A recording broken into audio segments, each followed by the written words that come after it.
one. This week on The Big Show, we remember the life and legacy of Earl Simmons, professionally known as DMX. Music critic Julian Lytle will join us to discuss DMX's career and as we salute Darkman X short but impactful life. We'll also have from BlackFilmandTV.com, Wilson Morales, who will give us the entertainment rundown. We'll have all that and more on episode 450 of Keeping It Real with FilmGordon. Let's go. All right, welcome to the latest episode of The Big Show, Keeping It Real with FilmGordon. I am Tim Gordon, joined by none other than the man with the plan right next to me, Charles Kirkland Jr. What's going on, Chuck? Hey, man, I'm glad to be here. Sad week, but, this has actually been an decent week, so I'm really glad to be here. All right, and of course, also, we got Wilson Morales from BlackFilmandTV.com. Wilson, how you doing, sir? I'm good. All right, you good? Yep. All right. I didn't hit on yet because you about to go into it, man. Give us a second, bro. And also joining us, welcome back to the show. This guy, I don't have on the show enough, man. Julian is my dude, man. That's hip hop personified. So anytime we got to talk some music and some hip hop, Julian is the first brother that's gonna get a call. And by the way, brother, happy birthday weekend to you. Thank you. I have returned, for sad occasion, but it's all good to talk about the mighty Darkman X. All right, bro. So we're gonna get into that in a minute. And before we go to Wilson's entertainment wrap up for the week, I just want to shout out that tomorrow night is the 21st annual Black Real Awards, and at least two people on this call participated in tomorrow night's taping. So I wanted to talk a little bit about that for a hot second, man, just to thank all of our presenters and our announcers for tomorrow night's show, which will air on our YouTube channel, Black Real Award YouTube channel, our site, and across other social media platforms tomorrow. 21 years, man, I'm just humble, man. I mean, I had a vision for a thing back in the day. And, folks like Wilson Morales and Charles Kirkland and many others have supported that vision. Julian has supported that vision as well, because Julian is now a voter. So I just, it was an amazing experience, man, reaching out and getting almost 20 people recorded in 48 hours. It was nuts, but it was a lot of fun earlier this week, man. So thank you guys. Let's power through. We got the Black Real Awards for TV coming up in August, so don't get too comfortable. So Wilson, Julian, Charles, all y'all will be called upon again. So yeah, man. So that was what's going on. So anybody have any Black Real Award thoughts before we get into show? I'm excited to see what's going to win. Yeah. Wilson is too, man. Wilson hides his excitement, man. But Wilson is very excited on the inside. Why is it only Wilson is excited? Why couldn't I be excited? Well, Wilson is the most stoic of the group, man. So I have to mess with Wilson because brother got a white curtain. See, and I'm gonna publicly apologize, man. It's not a white curtain. It's beige. It's gray. We didn't want to tell the public that you're colorblind, but we'll let it go. All right. Well, I just want to apologize to Wilson because Wilson, Charles, and so many of our guests gave Wilson so much gruff over his curtain that Wilson has now changed into this more neutral look. That, it's okay, but your other curtain had personality, bro. That other background, there was a story involved with that curtain. That personality is another way of saying, we used to rag on him, where's the about a haircut, about his weight. He's like, well, he got character. He got personality. The curtain had a story. It had some personality. It would jump up. It was a conversation starter. You've known Tim long enough. It don't matter what you put up. He's gonna say something about something. So it's not like you're gonna get unscathed through this. So I mean, and it's funny. Tim would have a DMX background, but back in the day, he's like, yo, you gonna see Cradle to the Grave? Hell no. Wow. That's what we doing today, man. That's what we doing. When you ask Tim Gordon about Exit Wound, you be like, cooking. Let's talk about the films of DMX and how he was. Those movies are a classic. I'm like, all right, See, Julian, this is how they get you back, Julian. You see what I'm saying? When I said let's do started, an anniversary of Belly, he laughed at me. Oh, you Yeah, what? I like Belly. I like Belly a lot, bro. Don't even hate on Belly, man. Belly, we're gonna talk about that a little later on, man. But Julian, Wilson had a curtain that you remember, the red one, that was so colorful that not just Charles and I, but we had guests come on and were like teasing Wilson about his curtain. See, I say curtains, I say background. Wilson had a background that was colorful, that was more Coming to America style, you know. Okay, Yeah, man, we missed that, bro. You know, I mean, like, yeah, you know. but you never know. You know, when you're on national TV, you got to have that, that background, let the face stand out instead of the background. You know, so this is where we're at right now. You know, extraordinary. You know, me giving you what I got, who I am. You know. All right, so speaking of giving us what you have, man, what's going on in entertainment? Because I see every week you. So let me also let you guys into a secret. You got to go to BlackFilmandTV and check Wilson out on IG, Facebook, and all these platforms, because he'll come on our show and like tease like 2 or 3 things, but he ain't really giving you the raw that he's putting on his page, man. Can you give me something that's on your page? I'm just saying, like, what do we got? You know, this week, we're always doing interviews as far as what's coming out. And obviously on Netflix this week, you have Thunder Force, which stars Octavia Spencer opposite Melissa McCarthy as superheroes. You know, so if you want some fun family-filled adventure. No. If somebody in your house picks up the remote this weekend to turn on Thunder Force, slap the remote out their hand, bro. Don't do it to yourself. Go ahead. That's your option. On the TV scene, you have the Terror anthology series Dem, which is created by Little Marvin and produced by Lena Waithe, and it's sort of like think of Us, but now as a series in a way, and that's what you got with Dem. 10 episodes. You know, you're gonna be definitely watching episodes after episode to see where it goes. No comment. So you got some, new Black talent on the screen, so people will talk about that. On the big screen, you've got Voyagers, sci-fi movie directed by Neil Berger. He's good at doing like these ensemble films. He did the Divergent series. Here you have who's in this movie? Shantae Adams has a decent role in the movie. The stars are Ty Sheridan and Lily Rose Depp. It's sort of like Lord of the Flies in space. You have Lord of the Flies in space. If you haven't been watching The Falcon and Winter Soldier, you're missing out on a lot. I like what Malcolm Spellman's been doing. There's a lot of color in that series. Every week you're going to get somebody new. I'm not trying to give any spoilers there, but there's always characters that's coming in from either a film or comic book. They make you go, where is this going? So excuse me a second. I had an image from that show yesterday that I wanted to put on my page, and I was shouted down and told by a person who loved me not to put that image up. The end of that episode, Julian, the end of episode 4, I was sitting in my house like this. Wow. But it was straight from the comic book. So if you read books, you knew all that was happening. You knew all that was I've never read any comic book, man. So I always love when you comic geeks, Julian, you and other folks close to me always tell me, man, if you read these stories, you would know. I don't know. So so basically to both of you guys, Wilson, let me get back to you in a second. To both of you guys figured out how they're going to wrap this up in 2 more episodes? No, I don't care to know. I just want to I'm talking about these 2. Kind of. Like, there's only so many ways they can go. So yeah, I mean, they can't do it straight from the comic books because Steve Rogers came back in the comic books, and that's not going to happen here. Thanks for spoiling it in case anybody wanted to read the comic book. Well, I'm just saying. It's like 80 years. It's 80 years.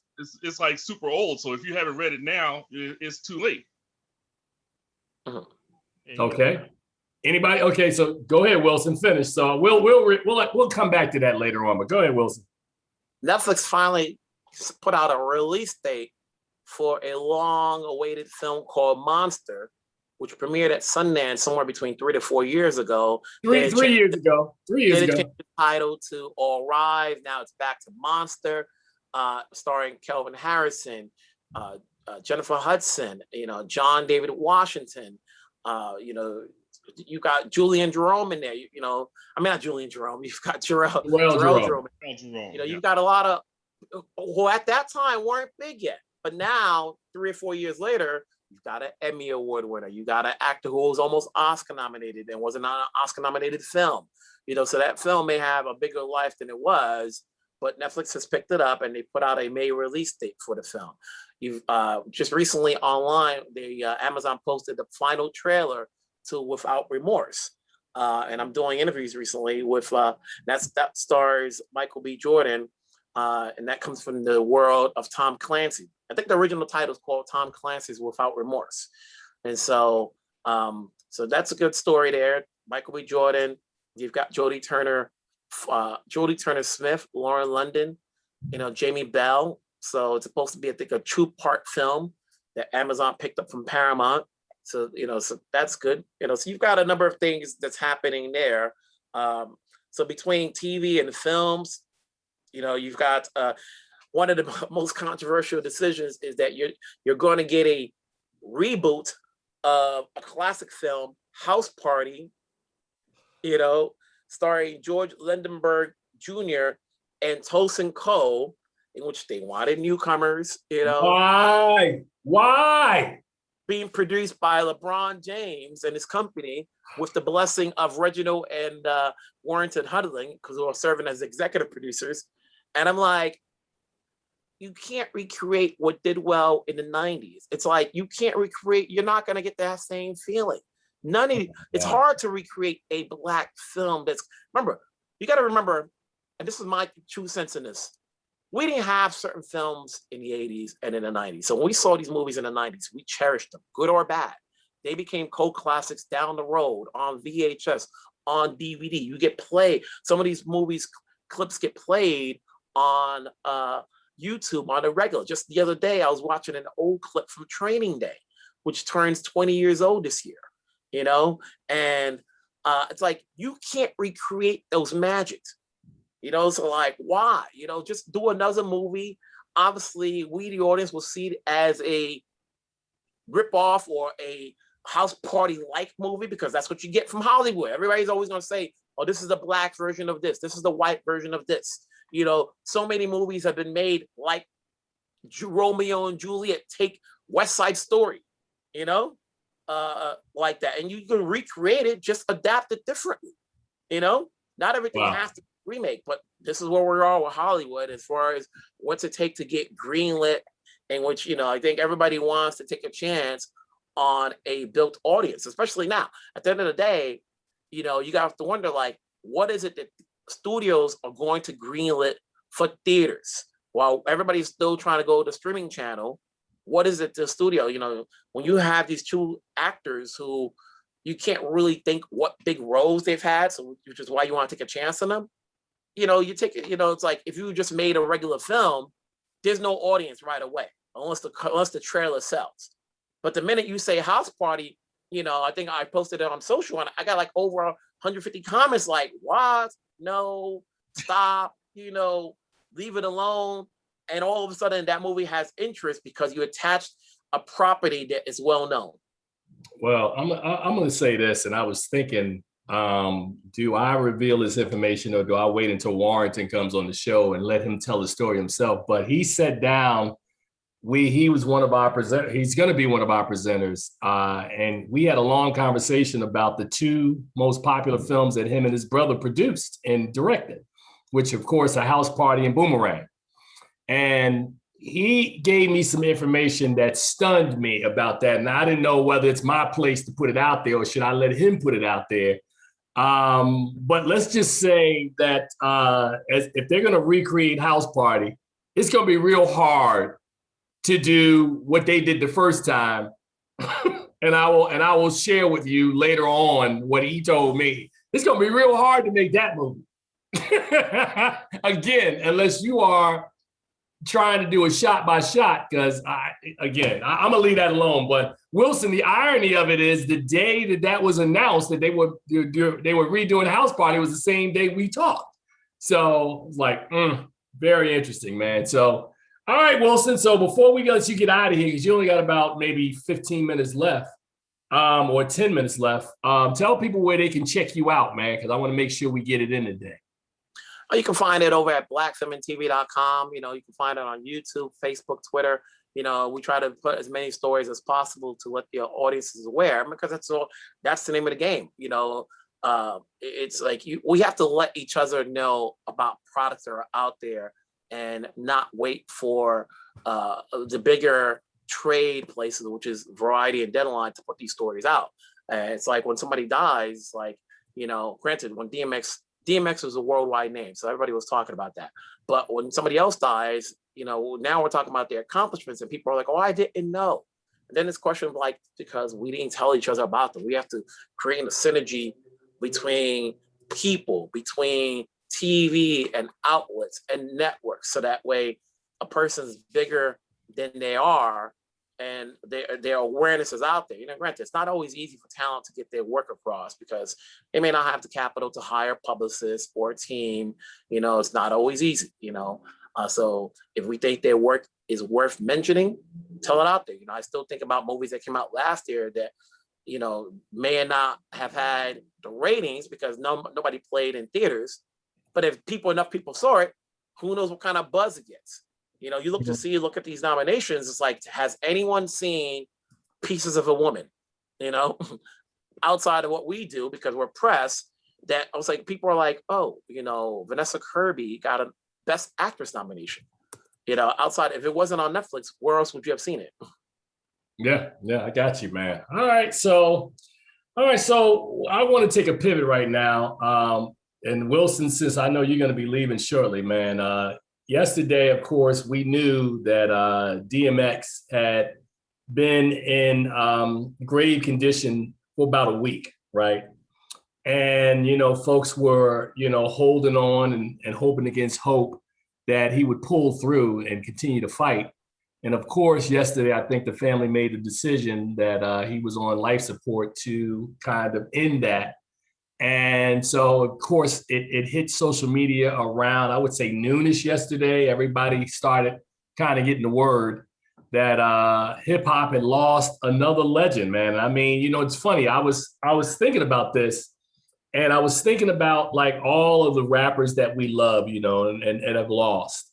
And I said, the thing that, makes to me him special and every other MC special is that the great ones all have their own style, man. So no two of them are all the same. Big was different from Pac, who's different from Snoop, who's different from DMX, who's different from Jay, who's different from Nas. To me, DMX is such an original.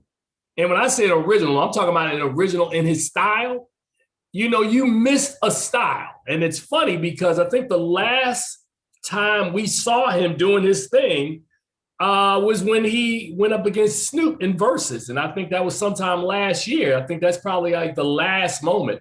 And of course, it was far from the X of like the late 90s when, he's ripped and he was young and he's just raw and he's punching you in the face with beat after beat, bar after bar.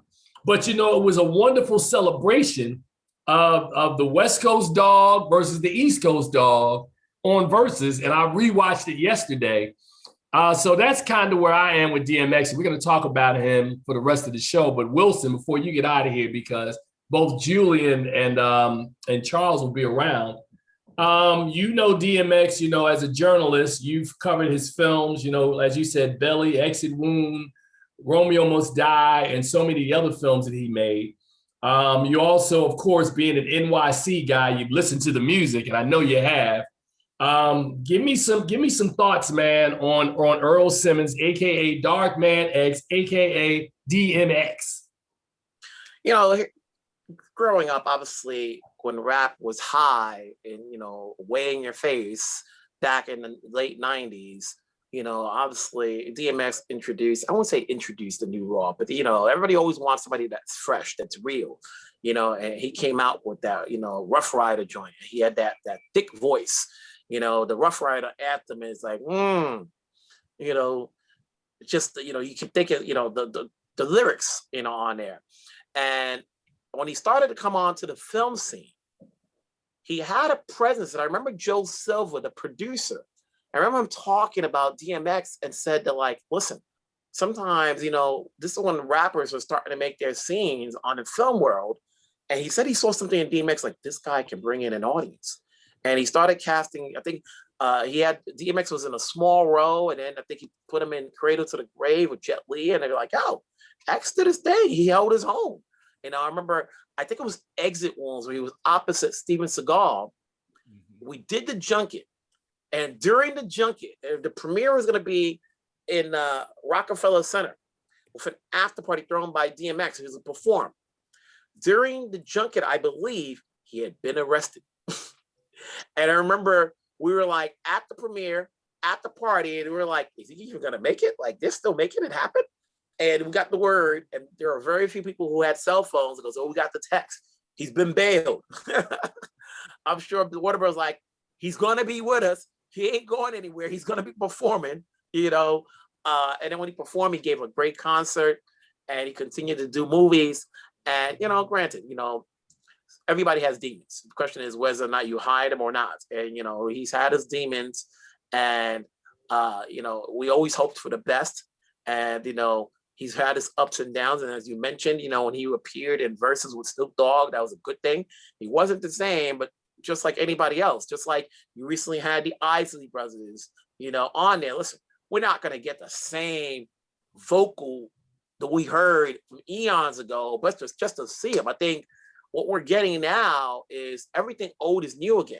To see these talents from yesteryear still alive, still communicating, you know. And I think back to like Coming to America, where you saw 95% of that cast come back 33 years later to the 30th anniversary of these movies that we've been celebrating, where some of that 90% of the cast is still alive. You know, so when you look at DMX, and, you know, we got to treasure these guys in life and in death, you know, for a time being, just to put out like what they've done, what they've contributed to, you know, and how much their music impacted us, you know, whether you have it on your phone when you're walking by, or you hear, you know, snippets of a song like Name That Tune, you know, DMX, he will certainly be missed, but his music will live on forever because people will throw it in there because they are meaningful. Right. All right, Wilson. Well, I know you got to run, man. So, and you know, you got to take care of your business, man. So, bro, you do what you do, man. We will see you. Well, actually, we won't see you next week. We'll see you in a couple of weeks, man, because you won't be with us next week.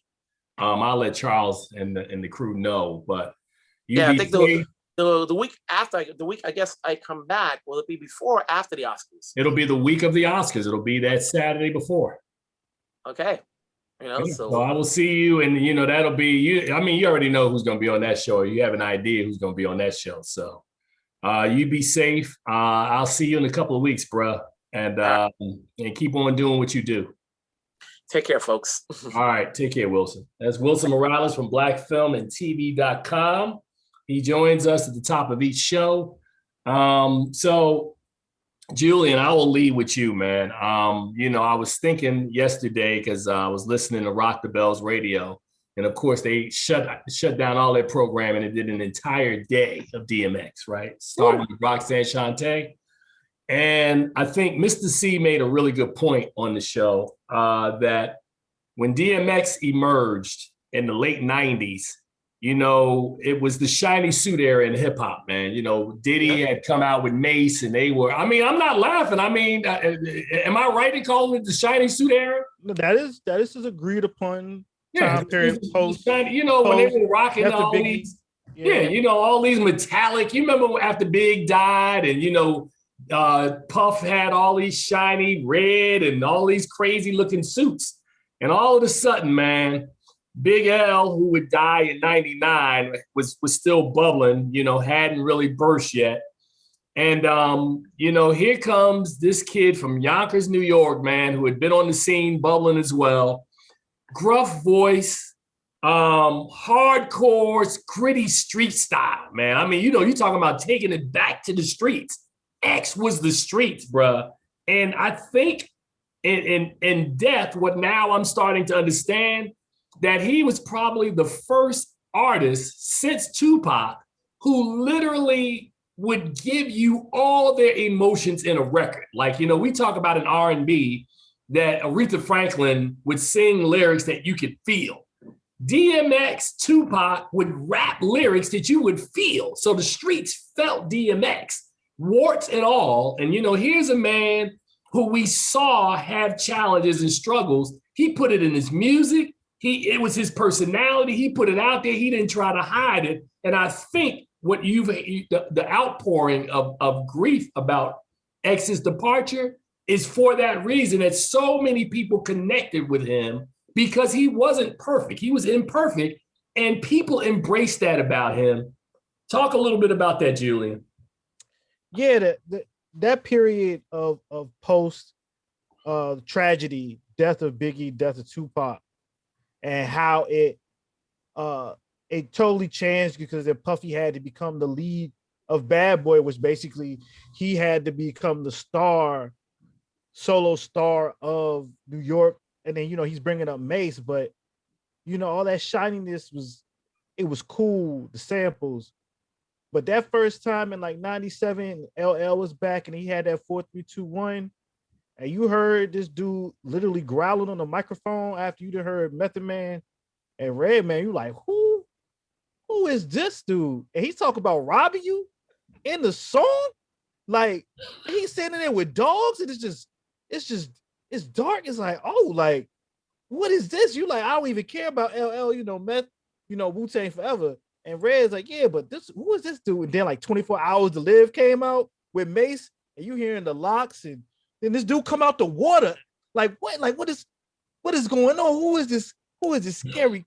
Who is this scary man? And then Get At Me Dog came out, and everything changed. And I think people forget that in the return of Def Jam to taking back over rap landscape, that a lot of history was being rewritten as we see Jay-Z become a billionaire and this big thing. And Rockefeller was big, but it was a 3-man thing. DMX was the top guy at Def Jam. He was the best rapper alive in 1998. He put out 2 albums in 1 year. They both went number one. They both went number one. He still had singles from the first album that was still going on, that was still popping by the time Flesh of My Flesh, Blood of My Blood came out. Belly came out in the same year. We didn't even know who this man was, and already he on a poster. Like, it's just, he's sitting there, it's like Buns. It's like you forget his name. It's like, yo, that's DMX.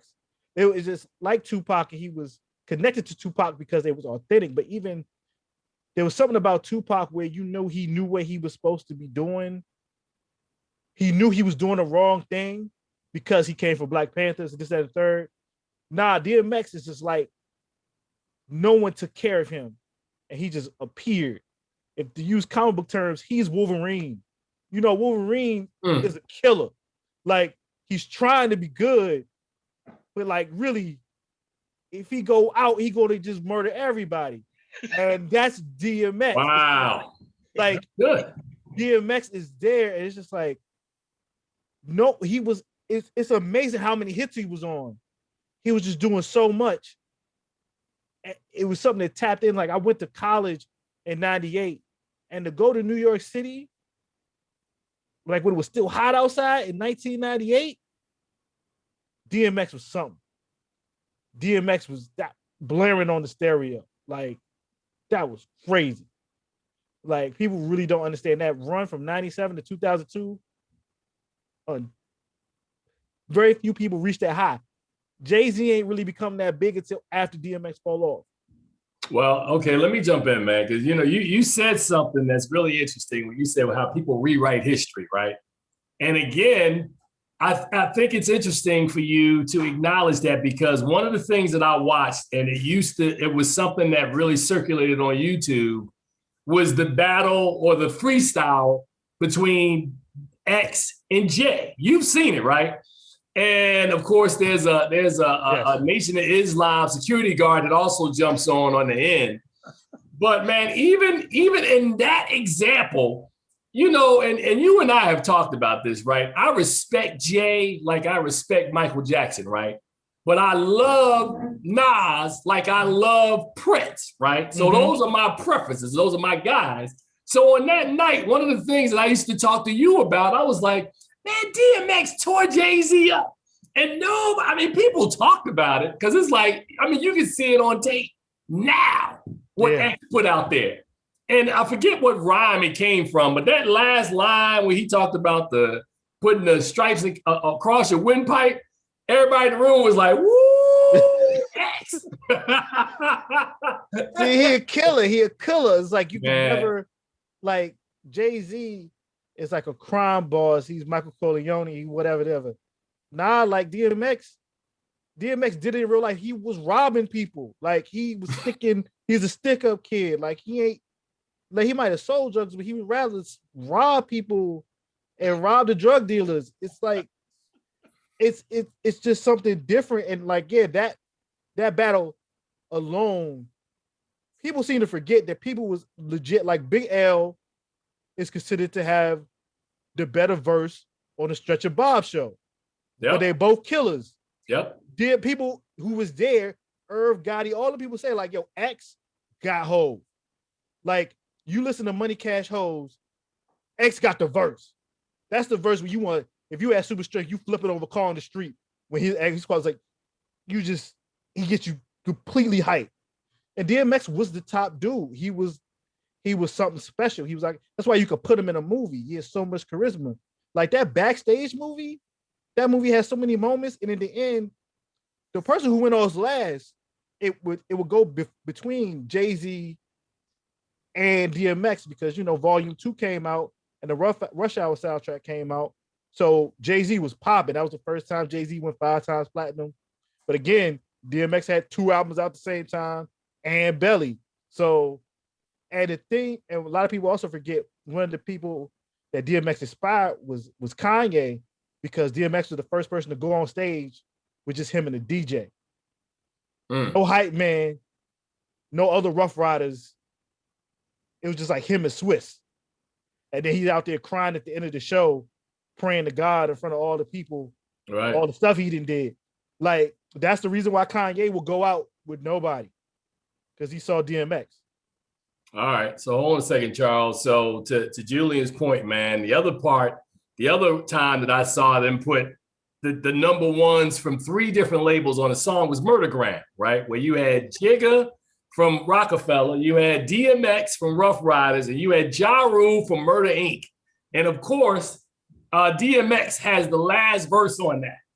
I was listening to that last night. I was like, man, X went up against Hov a couple of times and gave it to him, bro. And that was another example where I thought DMX, man, people slept on him lyrically. He can spit fire. Charles Kirkland, what you got, man? Well, first of all, I claim DMX as a B-more guy because that's where he was born. So I know he grew up in New York, but he was born in Baltimore. He got babies in Baltimore. He's a home dude for me. So I want to let you know that our producer, when you said you claimed him as a Baltimore guy, looked at you like this. I'm just passing that along. Go ahead, man. I hear you, but hey, that's just how I am. I rep my area, right?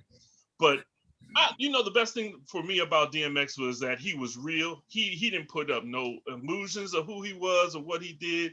And I remember in the movie Top 5. You remember Top 5 when he was in the jail cell? Yes. That scene is so funny to me because it came out of nowhere. Nobody knew he was gonna be in it. Chris Rock said, "What you doing here?" He says, "Man, I live here." And it was, as real as he could be. And so, man, growing up with his music, it's fight music. Like Julian said before the show, if you hear that music and the testosterone just balls out your system, it's just like, ah! You can talk about how much he influenced on the music that he was. For 5 years, nobody could top him. Nobody could touch him.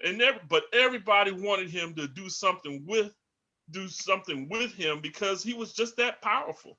And man, that analogy, Wolverine, yeah, that's who he was. He was straight up gangster. He was a hero, but he was an anti-hero in that, you know, you want him on your side, and you definitely didn't want him on your other side of you, because he would tear you up. He could tear you up. And even in those little friendly competitions that you could talk about, the ciphers that he tore people up. He tore people up. So from the movie side, man, now I talked about Romeo Must Die. I had to watch that last night because, you know, him and Aaliyah and Jet Li, Tim ducked out when I mentioned it, but you know, his movies are classics. We talked about Belly. We talked about Romeo Must Die, Cradle to the Grave. These are, I mean, he's a force everywhere he is. Even when he was on screen, you just couldn't deny him. And so it's a sad thing to see that he's gone, but his legacy is undeniable. No, look, I'm not disputing that, man. But Julian gonna give me an answer on my murdergram, man, because I remember listening to that song over and over. And then last night was probably the first time I'd heard that song in years. And I was like, yeah, man, I mean, no disrespect. And I think to Julian's point, you know, he and I privately and on this show have had the conversation about Jay. And I am not the biggest. I mean, I respect Jay, man. I mean, Jay got singles. I believe if Jay, I would still love to see Jay and Nas do verses together, because I think that would be a huge moment for the culture. As long as they don't play Takeover or Ether, I think they're good. As long as we don't have to play those two songs, you can do verses together, right? They would have to. They got to talk about it. They would have to talk about it. Yeah, but you couldn't put a song on where he's blasting Jay-Z or Jay is blasting Nas. But I think they would talk about it. But I think that if in a versus situation, Jay would be hot. Jay got singles, man. Jay could single you for a couple hours, man, maybe 2 or 3 hours of singles. Nas has singles. I don't think his catalog in singles is deep. I think Nas's albums would be where you go, or his guest appearances with stuff like The Woo and some of the other stuff. But the show we're doing today is the reason why I love hip hop, man, because when you talk about these young, creative, really smart people, man, who create styles of their own, right? You know, a week ago, there was this thing with Rakim. I was listening to a lot of Rakim, you know, studying Ra and understanding the history of hip hop, and up to a point where all rappers rap kind of similarly. And then Rakim comes along and literally introduces a new style, like, you know, a slow down, kind of jazzy, you know, I'm not really rapping to the beat. I'm just going to rap and then the beat will find me sort of style. And everybody, all his peers are like, Rakim, that's the God MC, man. That's the dude. I mean, you know, everybody from Chuck D, Nas, you know, you talk to all of the rappers of his period would tell you how special Nas is. I mean, how special Rakim is, right? And it's the same thing with X. X comes along and there's nobody before or since. I mean, maybe I'm missing somebody. Is there any other gravel voice rappers that are out there that literally will stand on stage and as Charles said, or you both have said, that would have music that would just hype you up, man. You get like, where the hood at? I mean, you don't get a lot of that in hip hop, man. Like I call rah-rah rappers, man. There's been a couple, but give me some examples. Future. Okay. Yeah, that's some ignorant music. Pop Smoke could have been the guy. Pop Smoke, because again, like he in the show Drink Champs, he was talking about DMX was talking about his album that he was working on to come out, and Pop Smoke, you know, Pop Smoke got murdered last year. So he had a gravelly voice, and like, yo, Brooklyn last year, I just heard it from the homies. It was just like you couldn't go nowhere without hearing that young gravity voice dude all over the place. Like he was next. So to see him get murdered and then see like DMX fall is it's disheartening for New York rap. I think it's a blow. But I would say within the last couple of years, last 5, Nah, that real ignorant, like I want to smack you, grab you up music. They singing too much. Like in the 2000s, you had some other people. You even had some veterans from his time. Like you listen to some 3 6 Mafia, and you might want to beat somebody up. Little John, you definitely fitting to want to beat somebody up. Like, but nowadays, like the women is the ones who got music that make you mind like getting the women rowdy. Look like they ready to do some things to people, but like last couple of years, the dudes kind of soft. And I listen to a lot of new rap. I'm not. The last year was weak. It was soft. Well, it's interesting to me, man. Because like I said, man, I think styles are what makes hip hop, man. I mean, we talk about the greats, man. You think about groups like Tribe, PE. You think about single rappers. Folks like what's brother's name from the Juice Crew, Cool G Rap. You think about Kane, Big Daddy Kane, yeah. I mean, I think about all these different people, man. That the ones who are great. You think about somebody even like Prodigy, who we lost, man, a couple of years ago. Prodigy and Havoc, man, two real small dudes out of Mobb Deep, man. But those rhymes, man, were dark. and hey, we gonna cut you down, man. I mean, hip hop is what hip hop is, man. I mean, it's competition, but at the end of the day, you got some of these guys who lived that life or who lived it, and then you got some who it's like a means to an end. I'm just gonna tell some stories, and and I think people can feel the folks who are authentic, man, and I think that's what made X X. X was a guy, man, who, now, am I telling the truth? Either both of you guys heard this. Wasn't he a minister for a short amount of time somewhere in there? I believe so. In 2012, he declared that he had been called and he went into ministry. So no, but I'm saying even post, like in the middle of his career, he was still. I think I read somewhere where he was still a minister, at least.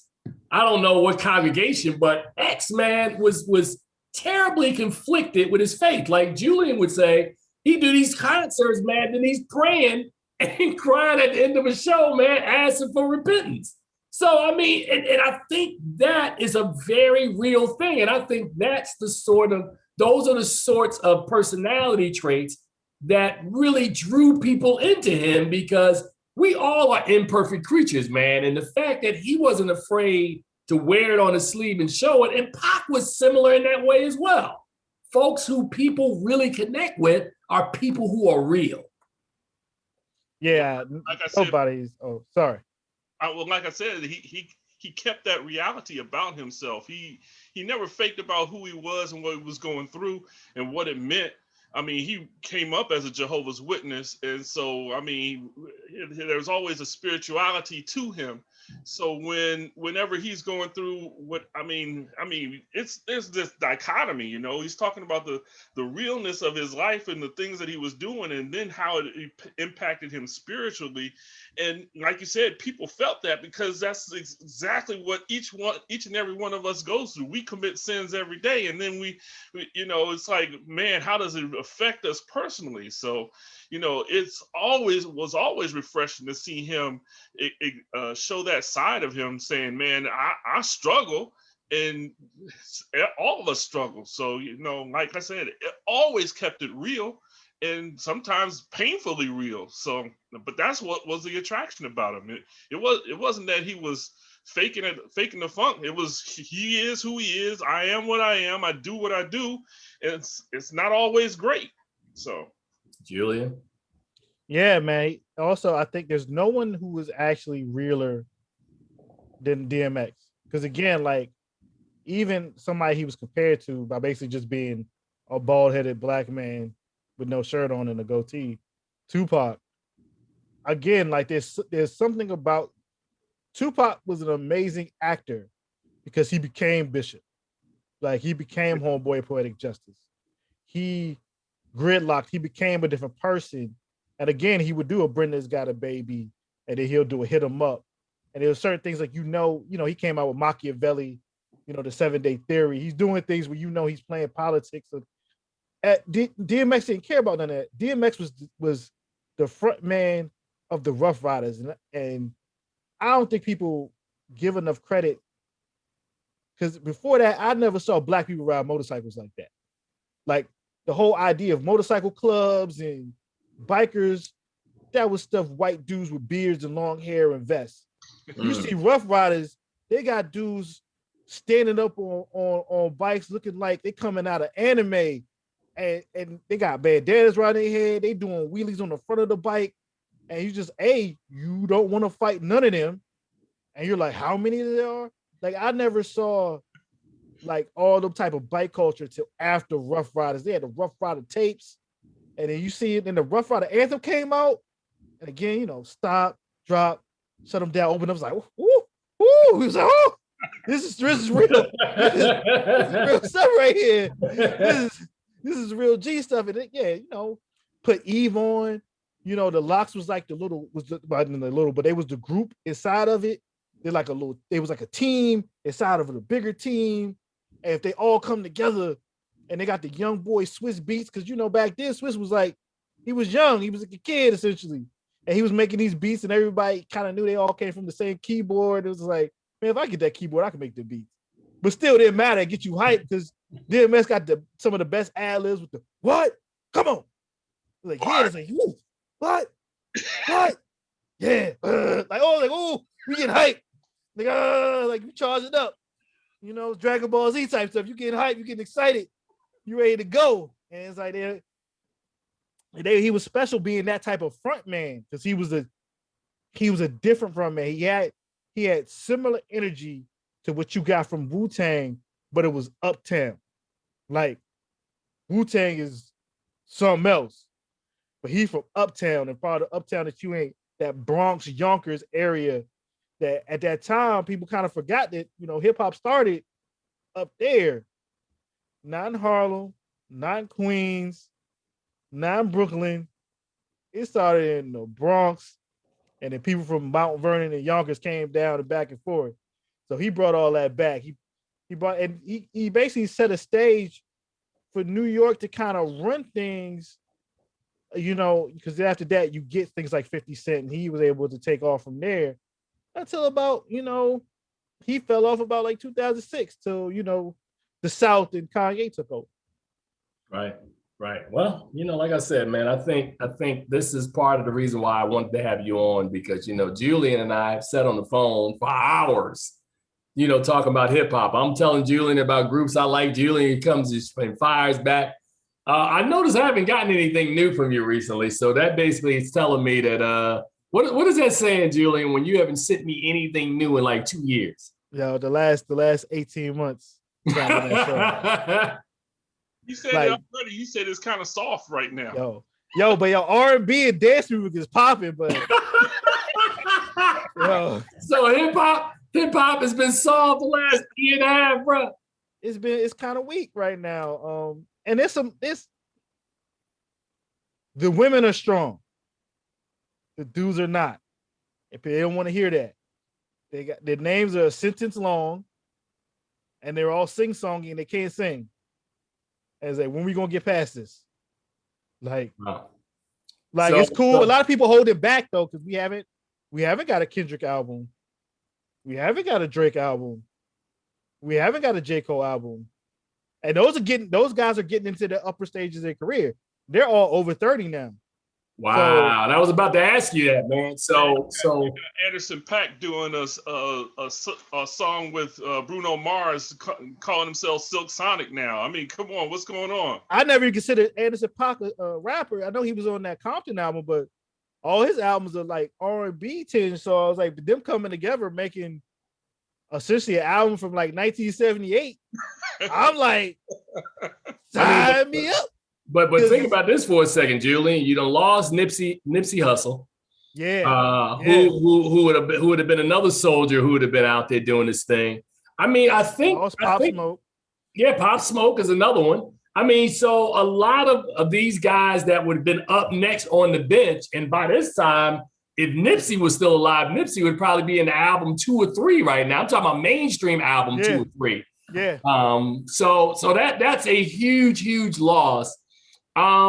Looking long term, man, because I just had a call this morning where we were talking about Black film and the future of Black film as it evolves.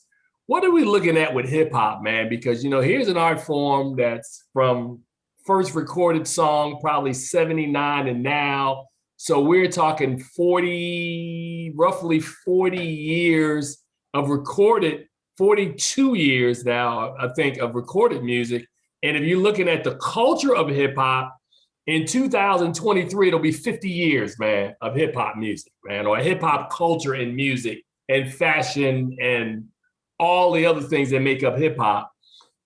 You just finished saying that the last 18 months have not been solid, man. So what are we looking at as you talk about the Kendricks, the J. Coles, the Futures, and some of these other guys haven't really put out music? You got Jay-Z pushing 50.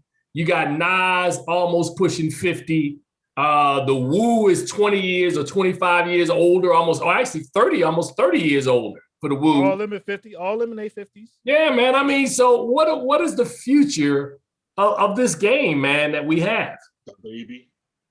Well, I think going on with the rap music in the last year, well, I say it was kind of weak.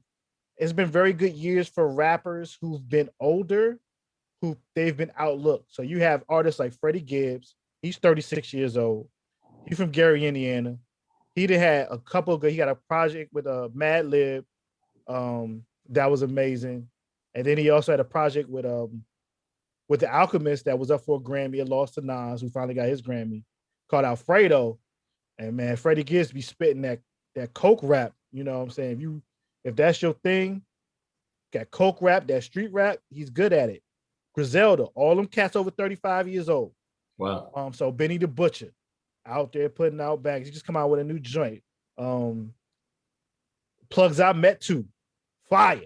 Again, he a 36-year-old man. He's an adult. He got kids in the actual school, not babies. Like, West Side Gun, all these, like a lot of Royce the 5'9" put out a project. It was Grammy nominated.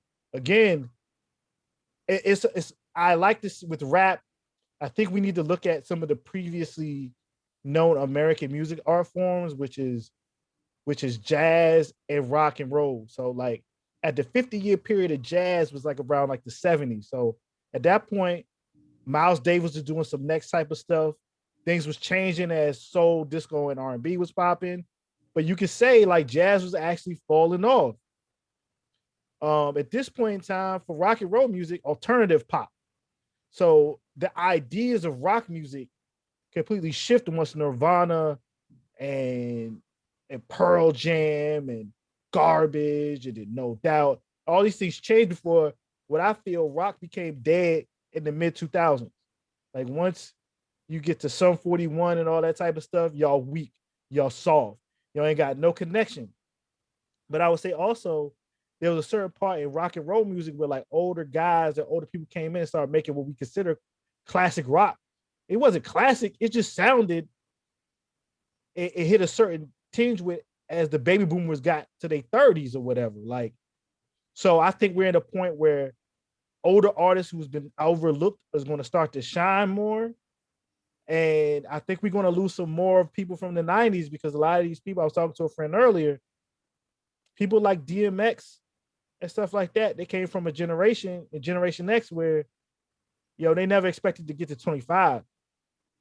Like they got to double their life. So what do you do when the whole game was set up for you to die before you even reach 25? Wow. And you got grandchildren.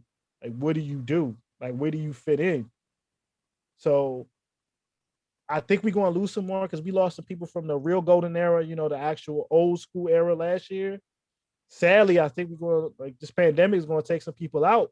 And, I think there'll be some more older people coming in. And as some of the people from the 2010s actually become elder statesmen, and we get an actual true shift in power or who's like the top, because Jay-Z's still here, he's still the guy. Puffy's still running around, he's putting out letters to industries and talking about you need to give us what they owe us, and Nas is finally winning Grammys. But when there's a point when when Kendrick is 35, when Drake is 35, and it's just like when they actually reach the true top and they kind of fall off and the people's grow. I was like, I grew up listening to So Far Gone and Section 80, and that was my first album, and they have no actual direct connection to anything Biggie Smalls, to not even like 50 Cent. And even Kanye, that's going to be an interesting conversation. At this point, yo, things got to die so new things can come happen. You know, they got to have some new forms of expression to be interesting. Wow, that's pretty interesting, man. I mean, and I'm a guy who was there at the beginning, man. And when I say at the beginning, I mean at the beginning of recorded music in '79, man, and have watched it kind of go through. People use phrases like the golden era, man. What is the golden era? Is the golden era the 80s? Is the golden era the 90s? I lived through both of them, man. I mean, you know, I know people and that are connected through both these eras, man. So it's very interesting to me. You're absolutely right, man. I mean, I think about music as an art form. You know, jazz at its ultimate peak was 1959 when they had the golden year of jazz, where you had Coltrane and Miles Davis and Dave Brubeck and Ornette Coleman, The Shape of Jazz to Come, and you know all these other guys. And like you said, 10 years later, man, Miles is working on Jack Johnson and Bitches Brew, and the game is starting to kind of, you know, it's getting out of bebop, it's going into fusion. Coltrane's gone. You know, you're getting Weather Report and Herbie Hancock going solo, Chick Corea, and all these folks. Smooth jazz, or as a programmer once called it, WAZ, or white jazz, whack jazz, comes out. This whole period of that music. So jazz evolves. You know, you still have old heads now like Wynton Marsalis and others who are still holding on as the guys that are trying to preserve it for what it is. We may be looking at hip hop somewhere down the line, long after Charles and I are gone, because, you know, Julian is younger than us.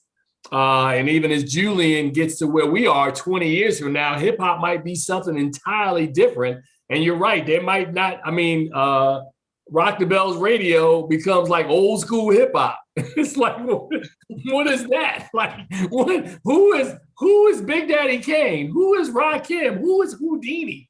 They're going to talk about them like they talk about Muddy Waters. Yeah, I mean, like, man, I remember, man, there was Melly Mel in The Message. And you, watch this, Charles is sitting there laughing. You do realize The Message will be 40 years old next year. Think about that for a second and tell you how old you are. I remember when that song dropped. That song will be 40 years old next year. Wow. Nah, that hurts. That hurts. Yeah, see, Julian's a young buck, man. Julian, you're an 80s baby, right? Yeah, I was born 1980. Yeah. See what I'm saying, man? It's just disgusting. I'm a true 80s baby. Unlike those people who say they're 80s babies, like Jay-Z, he was like, I'm an 80s baby. Like, no, you're not. You was almost a grown man. Stop playing. Julian, crack. Stop playing. Julian is an 80s baby. So for you, the golden era would be the 90s because, you know, you 10, 11, 12 years old when Tribe drops, Midnight Marauders, the Low End Theory, Wu-Tang, you 13. I never called it that, though. I call it, to me, I consider it a Renaissance period. Wow. Even when I was younger, I was like, that's disrespectful to, like, because I come from comic books. So in comic books, people use golden to represent the beginning of it. So when you say golden age, you're talking about the beginning of the comic books, starting with Superman, Batman, Captain Marvel, Wonder Woman, Robin, Captain America, all that type of stuff. So that influences how I categorize movements within certain in art. So to me, golden era is literally hip hop, Rapper's Delight, Curtis Blow and the Breaks, all and everything leading up until, like, Crush Groovin', and everything until the new school. New school don't start till Rakim. Like, it's like talking about history. He's Socrates. Like, he's Socrates because then, like, Nas is like Plato and Aristotle. Like, you don't get them without Rakim giving you actual thought. Like, nah, he's breaking it down. So that's new school. And then new school ends when G-Funk begins and Wu-Tang pop out, because then it changes up again, and then that lasted till Pac and Biggie died. That shiny suit. But the thing it gets funky with the late 90s because shiny suit, but then there's X, and there's nothing shiny about DMX. All right, brother. On that note, man, Charles, you got anything? I think that's about close. That's pretty good. I was gonna take you someplace else with that, but that's pretty good, man. I mean, that's why you and I are cool day lie like that. You my dog. Thank you, DMX. Charles, you got any closing comments, man, on Earl Simmons, Darkman X? Yes, Charles, what you got? I don't know where to go, what to say, man. After Julian just dropped all that knowledge, man. I mean, all I can say is I appreciate his music and I appreciate his work in film and everything he did. Every movie he did, he was the same character in every movie. That's who he was. I mean, DMX. He's DMX in every film, in everything he was DMX. So that's all he was DMX. All right, man. Well, what's really funny? I think about this, man, because as a guy who tries to be Julian 2.0, I try to be a deep thinker on this stuff. Man, when it comes to acting, right? Tupac is the gold standard, man. I don't think there's another. I mean, there's some great rappers out there. Pac just had it. I can't even explain what it is. Had he lived, I clearly know he would have been a much better actor at this point than he would have been a rapper. Rap probably would have been on the back burner for Pac. He had probably been an A-list star in movies, easily. X, to me, as an actor, like you just said, no disrespect to him, but music was what fueled X. X, his authenticity got him. He had a certain look that worked in movies and he was able to parlay that look. But yeah, his music is what stands out for him. Nas, who was in Belly, Nas ain't an actor. Nas is a rapper, man. Jay is not an actor. Jay is a businessman. I wouldn't even call Jay a rapper at this point. Jay is a businessman, man. I'm into making deals. So everybody's got their personality. What about LL?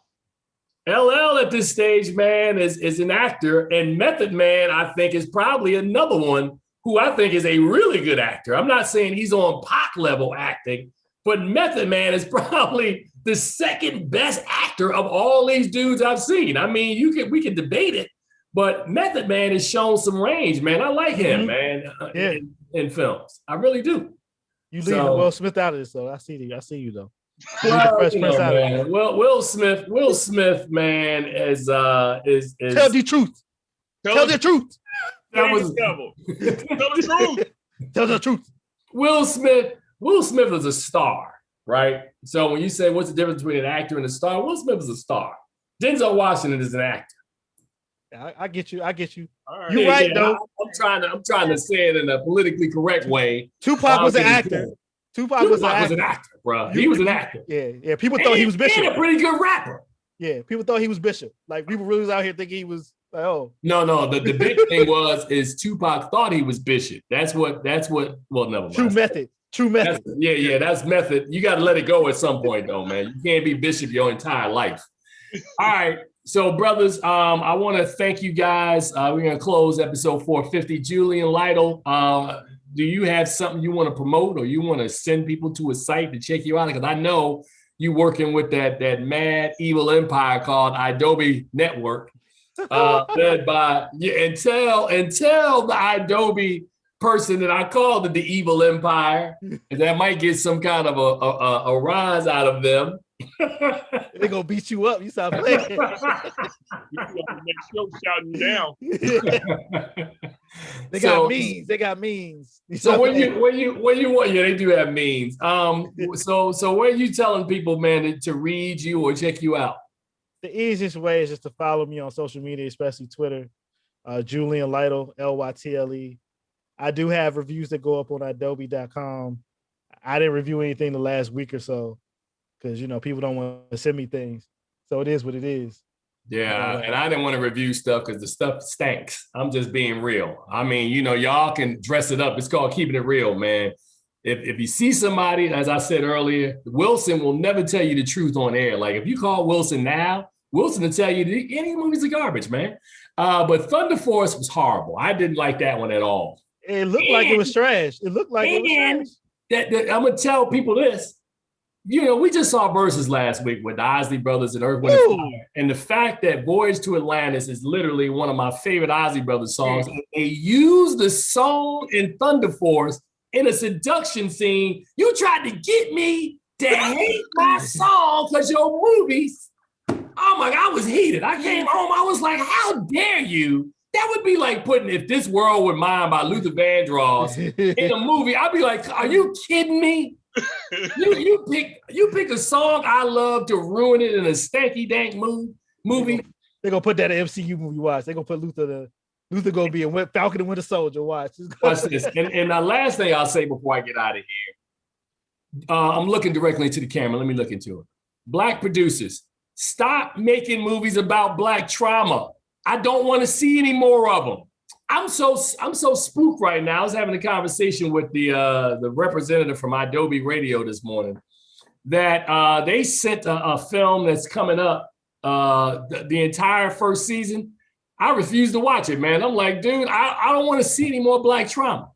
There's another movie that just opened this weekend that Wilson talked about.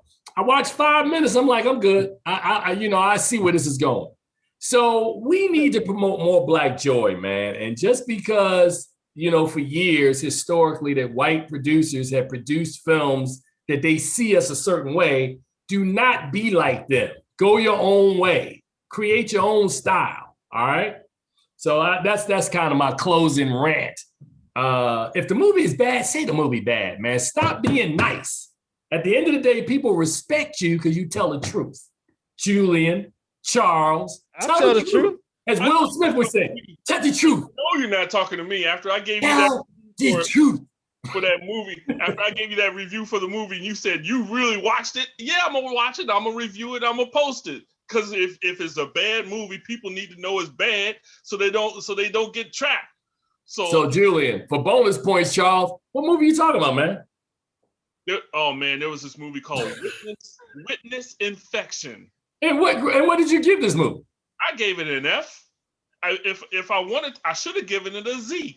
But see, that's what I'm talking about right there, bro. Y'all all soft. Julian soft. Have you ever read Julian's reviews? Julian will never say anything bad about these projects. But I only really kind of watch what I want to watch. Yeah, that's my point, man. And then finally, if they don't send me the movie, I ain't gonna go out my way to watch it. Julian, 60 seconds, man. The ending of Falcon and the Winter Soldier episode 4. Give me 60 seconds on that, man. All right. Basically, they want to act like John Walker's a bad guy. But spoiler alert, if somebody kill your homie and you don't rectify that situation, you soft, you weak. You better go handle your business. You out here repping America. You ain't go ahead handle your business. Zemo is right.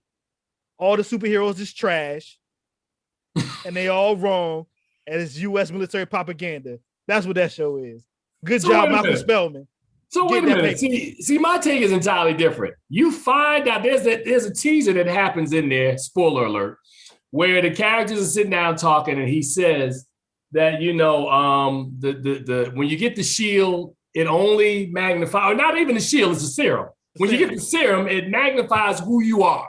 So to me, that what they're trying to tell you is that it magnifies that if you are a nice person like Steve Rogers, then the serum will magnify who you are.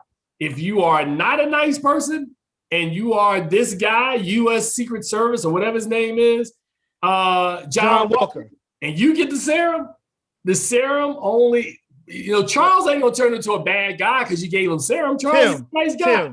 Tim, what happened to his boy? Man, come on, bro. You know what happened to his boy? We just talked about DMX. That is not how you go out with the world watching. That's the name of the episode. The world is watching. That's not how you go out. How would Buns handling in Belly though? Exactly. Exactly. You handle that. Not Buns. Yo, they want to play grown man business. They get dealt with like grown people. We look at the fact. We don't forget the fact that Steve Rogers was chosen to be Captain America and given that serum because of his personality characteristics, not just because of what he looked like, but Yes. who he was. However, this John Walker is a military guy. He's a fighter. He's down for his brothers, and this is something that's cultivated in the military. And so when you come up, Steve Rogers was not in the military. He was a regular dude that wanted to be, but he had not grown up in that culture. So when John Walker is in that culture, you protect your brothers. You that's what he's supposed He to played do. high school football. Wait. Just one word answer. Does my boy Mackie get the shield back? Yeah. Yeah. Okay, cool. That's all I need to know. All right, so we out here. Julian, I'm gonna need you to show up more than just once sporadically for these shows, man, because you my dude. I need Julian on here. And Charles Kirkland, on behalf of Julian Lytle and Charles Kirkland, I want to thank you guys for checking out episode 450 of Keeping It Real with FilmGordon, where we do keep it real. And again, for the third time, you see somebody trying to watch Thunder Force, smack the dang remote out their hand. Don't do it to yourself. You guys read the thread, right? Before I take this down about y'all read that? Yeah. So you see why I didn't want to put that out there for the people, man. If somebody gonna talk about that, it need to be him, because I thought that was amazing. All right, until next week, man, please watch something good at the movies. DMX, much, prayers go out and condolences to his family and those close friends, man. That is a huge loss. I hope you guys enjoy the show, and we will see you guys next week, man. You guys take care and enjoy your day.